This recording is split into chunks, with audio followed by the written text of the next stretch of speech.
उत्तर प्रदेश सरकार के 4.5 साल का समय पूरा होने पर विभिन्न विधायक अपने अपने क्षेत्रों में 4.5 साल में कराए गए विकास कार्यों की उपलब्धियां गिना रहे हैं। इसी कड़ी में फतेहपुर सीकरी से विधायक और प्रदेश सरकार में राज्य मंत्री चौधरी उदयवान सिंह ने अपने 4.5 साल के कार्यकाल की उपलब्धियां तो गिनाई, अपितु उन्होंने उत्तर प्रदेश सरकार के 4.5 साल के कार्यकाल की उपलब्धियां भी जनता के बीच में रखी।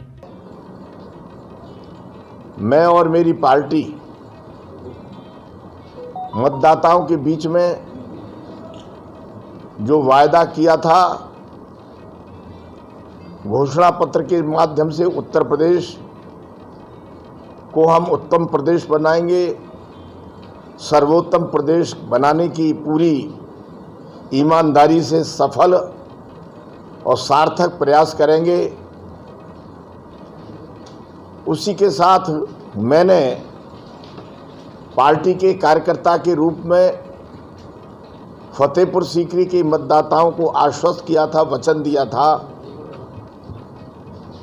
कि मैं फतेहपुर सीकरी के विकास के लिए, चहुमुखी विकास के लिए और फतेहपुर सीकरी को सर्वोत्तम विधानसभा बनाने का सफल और सार्थक प्रयास करूंगा। मुझे प्रसन्नता इस बात की है कि मैंने रिकॉर्ड तोड़ सफलता हासिल की है। सफलता का रिपोर्ट कार्ड मैंने इस पुस्तक के माध्यम से, इसके अंदर बूथ वाइज 403 बूथ हैं और 403 बूथ पर, प्रत्येक बूथ पर कितना काम हुआ, कितने लाख रुपए का काम हुआ, कौन कौन सा काम हुआ, किन किन संस्थाओं के द्वारा काम हुआ, कब कब काम हुआ, इसकी पूरी व्याख्या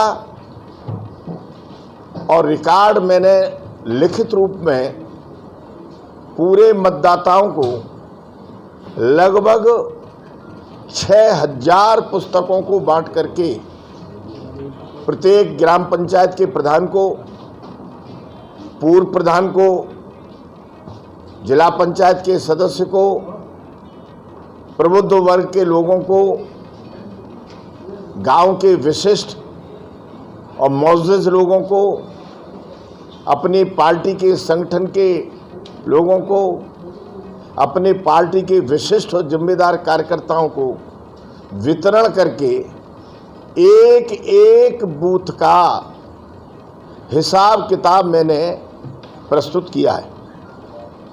जब 2 वर्ष पूरी हुई थी तो 2 वर्ष का मैंने रिपोर्ट कार्ड दिया था। जब 4 वर्ष पूरी हुई तो 4 वर्ष का मैंने रिपोर्ट कार्ड दिया। आज 4.5 वर्ष हो रही हैं और पूरा भारत अमृत महोत्सव मना रहा है। उस अवसर पर भी मैंने रिपोर्ट कार्ड प्रस्तुत किया है। 1000 करोड़ से ऊपर का विकास एक अपने में अद्वितीय प्रयास है। मैंने शब्द प्रयोग किया है अद्वितीय। किसी भी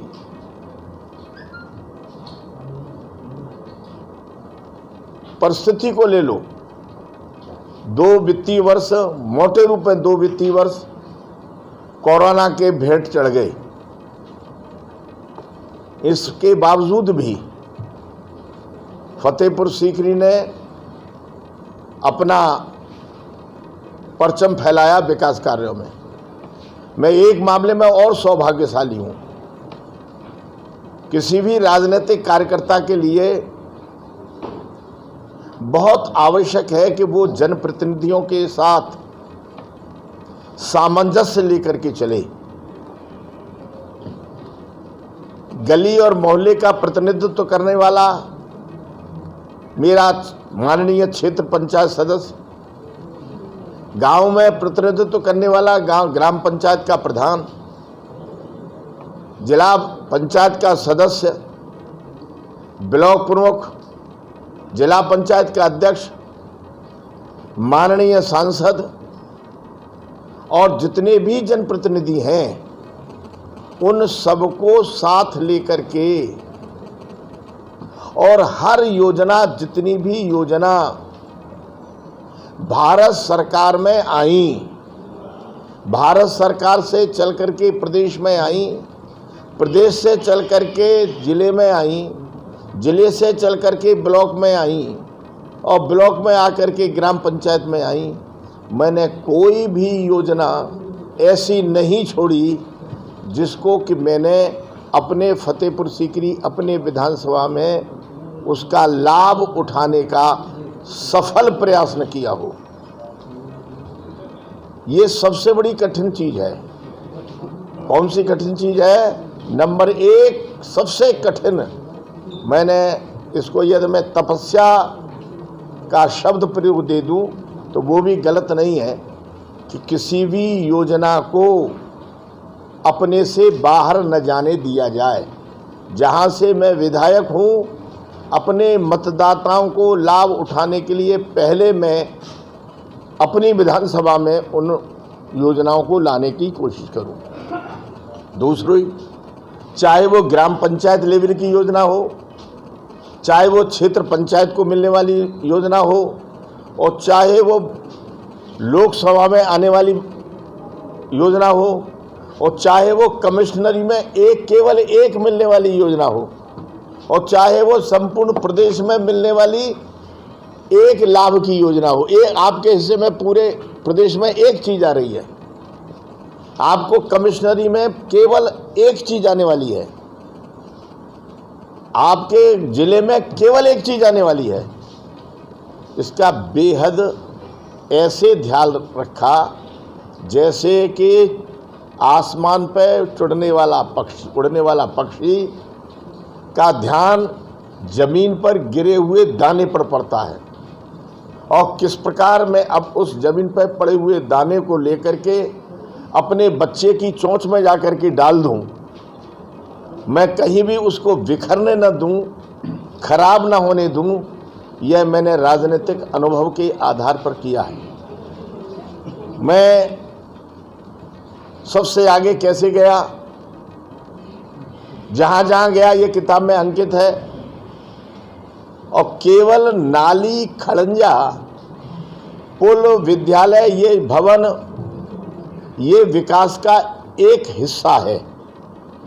लेकिन इससे भी बड़ा हिस्सा क्या है कि ऐसी योजनाओं को लाना जो पीढ़ी दर पीढ़ी दर पीढ़ी दर पीढ़ी चलती रहेंगी, जिनकी आयु 100 वर्ष से लेकर के 500 वर्ष तक रहेंगी। शायद जब तक सूरज और चांद रहेगा तब तक उन योजनाओं का लाभ आगे आने वाली पीढ़ी को मिलता रहेगा। ऐसी योजनाओं को भी ला करके फतेहपुर सीकरी विधानसभा में हमने रखा। रुनकता राजनीतिक दृष्टि से, आध्यात्मिक दृष्टि से भगवान परशुराम की ननिहाल है। 75 वर्षों के स्वतंत्र भारत के इतिहास में रुनकता का हक नहीं मिला।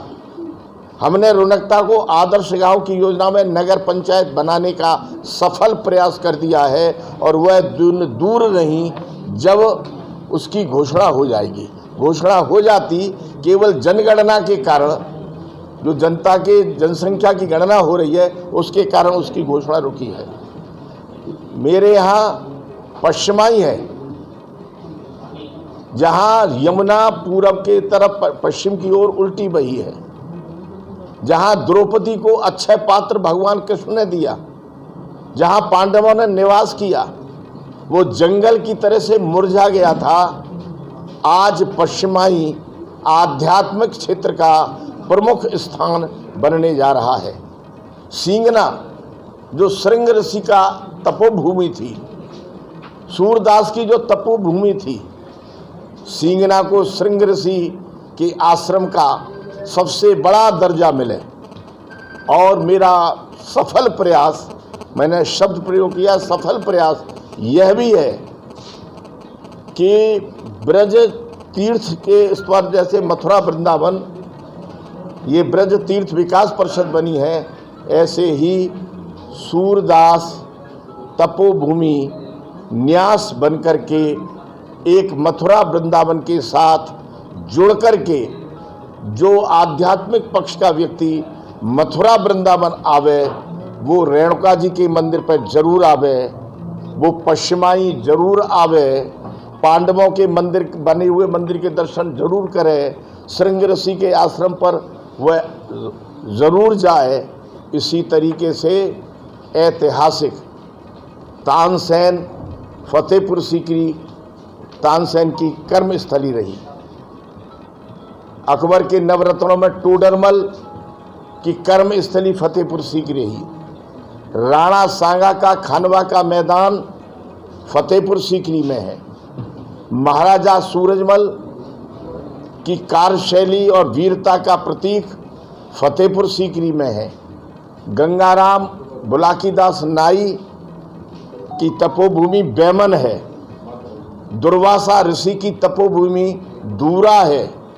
संपूर्ण फतेहपुर सीकरी के गांव के इतिहास को खंगाल करके आध्यात्मिक पक्ष से, राजनीतिक पक्ष से और पर्यटन के रोजगार के हिसाब से उसको जोड़ करके रोजगार का हब फतेहपुर सीकरी कैसे बने, इसका मैंने सफल प्रयत्न ही नहीं किया है, मैंने नींव डाल दी है और इंजन से डिब्बों को जोड़ दिया है और अब इंजन चलने लगा है। यदि कोरोना का कालखंड ये हमको नहीं मिलता तो हम उसको बहुत आगे की ओर ले गए होते। हमने 1200 करोड़ रुपए का काम करके सेतु बना करके यमुना के ऊपर हो, चाहे खारी नदी पर हो, चाहे किरावली पर हो, बहुत बड़ी स्थिति बनाई है।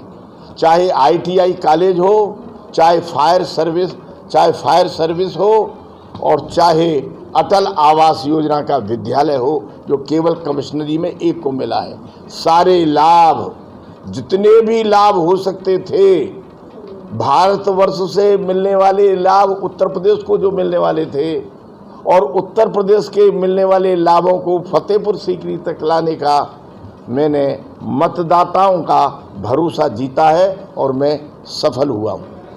मैंने अपने क्षेत्र में पार्टीबंदी, जातिवाद, क्षेत्रवाद को कतई नहीं पनपने दिया है।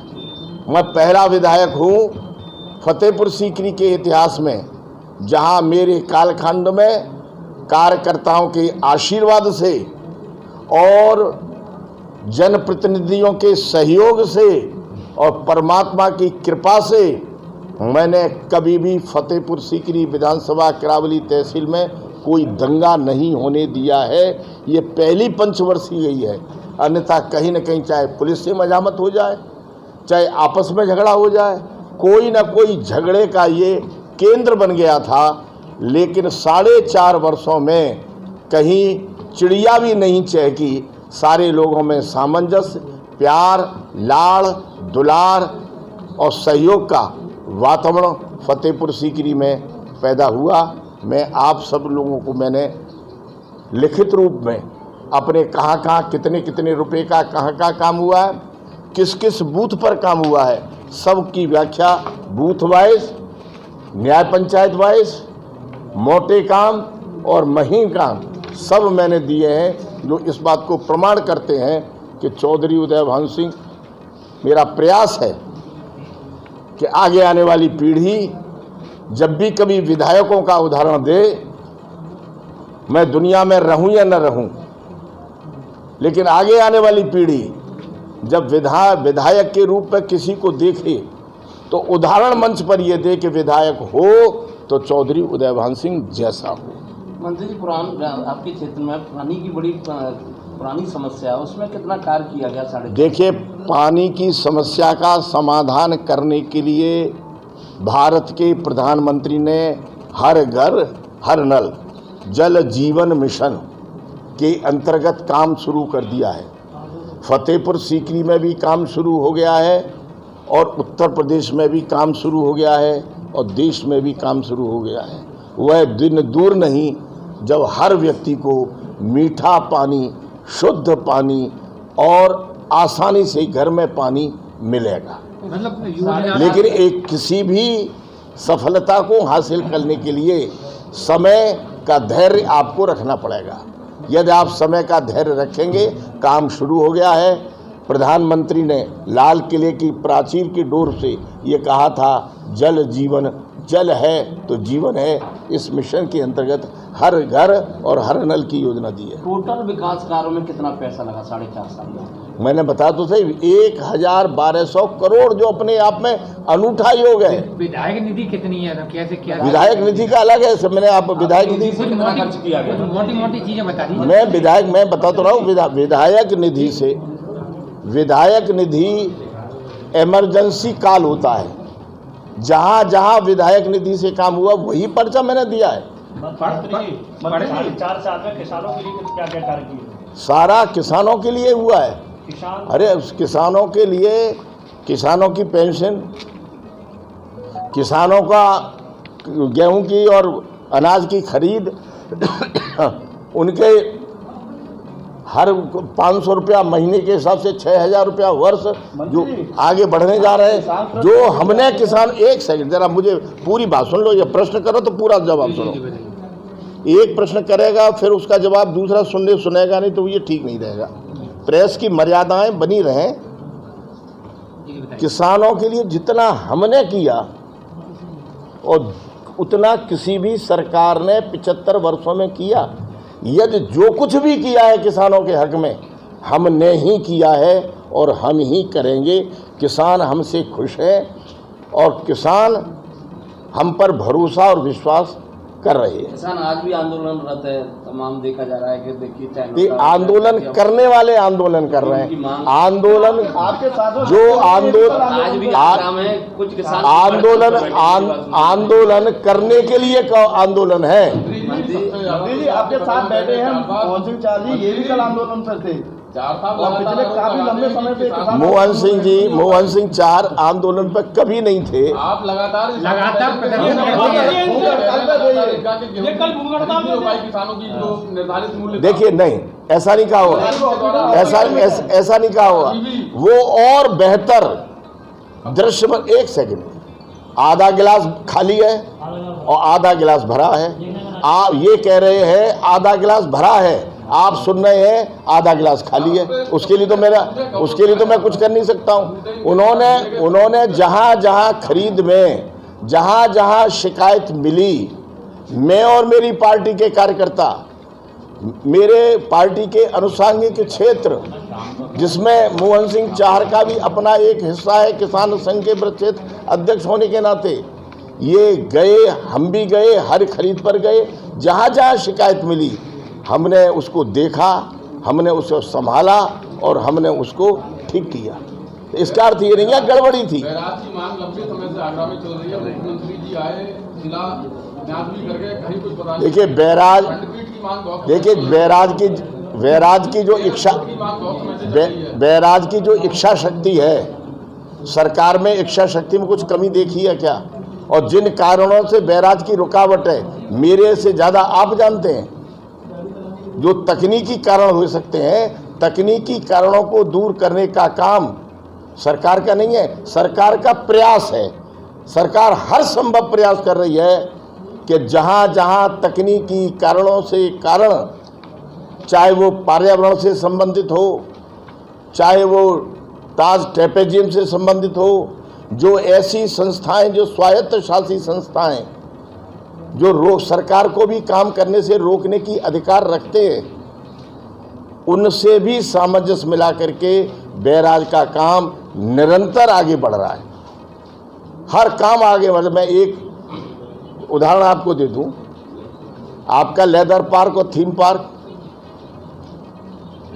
दोनों रुके हुए थे, लेकिन सरकार की मंशा, जनप्रतिनिधियों की मंशा, पॉजिटिव इच्छा शक्ति के कारण दोनों ही समस्या के समाधान की ओर जा रहे हैं। थीम पार्क कितना आगे बढ़ चुका, जहां पर कितना गारमेंट हब बनने जा रहा है, मेरे ही विभाग से बनने जा रहा है। कितनी बड़ी आगरा की जो उपलब्धि है, आप उसको इग्नोर कर दोगे क्या?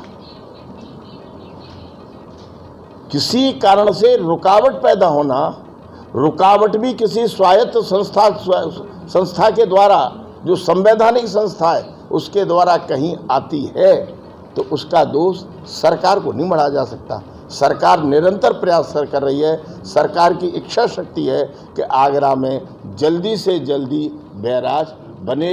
मुख्यमंत्री जी स्वयं आए और एक एक नज़र माननीय मुख्यमंत्री रखे हुए हैं।